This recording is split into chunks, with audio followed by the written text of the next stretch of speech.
Ahmedabad municipal corporation દ્વારા તિરંગા અભિયાન માટે વિશેષ વ્યવસ્થા કરવામાં આવી છે। તે માટે શહેરના તમામ કોર્પોરેટના બજેટમાંથી 1 લાખ રૂપિયા ફાળવીને વોર્ડ વાઇઝ 21,000 તિરંગાનું વિતરણ કરવામાં આવશે।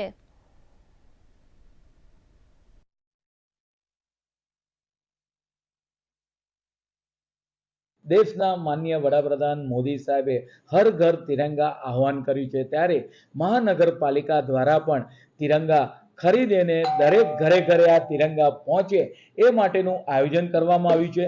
અમદાવાદ મહાનગરપાલિકા દરેક કોર્પોરેટર છે અમારા 1 લાખ રૂપિયા પોતાનું બજેટ આપ્યું છે અને એક વોર્ડની અંદર 21,000 જેટલા તિરંગા અમારે વહેંચવામાં આવશે। આમ ઘરે ઘરે તિરંગો લાગે એ માટે અમદાવાદ મહાનગરપાલિકા આપણા દેશના રાષ્ટ્રધ્વજને 15મી ઓગસ્ટ પહેલા 15મીએ આપણો ધ્વજ લહેરાય સ્વાતંત્ર્ય દિનના નિમિત્તે, ત્યારે ઘરે ઘરે તિરંગા પહોંચાડશે।